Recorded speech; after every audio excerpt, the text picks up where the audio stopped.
జీవితంలో ఒకటి గుర్తుపెట్టుకోండి. మనతో నిజాయితీగా ఉండే వాళ్ళని మనం మోసం చేస్తే, మనకన్నా మోసగాళ్ళ దగ్గర పోయి మనం నాశనం అయిపోతాం. అది పక్కా జరుగుతుంది.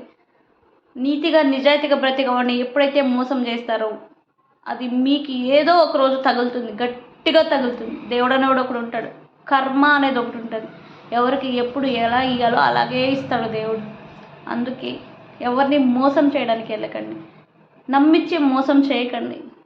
వాళ్ళు ఎంత బాధపడతారో దానికంటే 1000 రెట్లు మీరు ఏదో ఒకరోజు బాధపడుతూ ఉంటారు. గుర్తుపెట్టుకొని ఎవరిని ఎప్పుడు ఎలా మోసం చేయకండి. దాన్ని మీరు ఎలా అనుభవిస్తారో అది మీకే తెలియకుండా పోతుంది.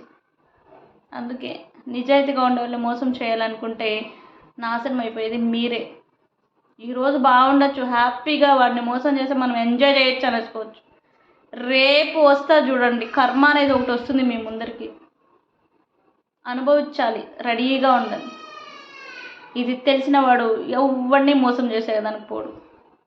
ఈరోజు సంతోషంగా ఉండొచ్చు, ఒకరిని మోసం చేసి వాడు బాధపడుతుంటే మనం నవ్వచ్చు. రేపు మనం బాధపడుతుంటే మనల్ని చూసి ఇంకెంతమంది నవ్వుతారో గుర్తుపెట్టుకోండి. కర్మ అనేది ఒకటి ఉంటుంది. ప్రకృతి ఎవరిని ఊరికే వదిలిపెట్టదు. ఏదో ఒకరోజు ఎవరికో ఒక్కసారి బుద్ధి చెప్తుంటుంది. మనం ఎలా ఉన్నామో అలాగే బ్రతకండి. ఒకరిని మోసం చేసి మనం బాధపడితే ఎప్పుడూ బాధపడలేం.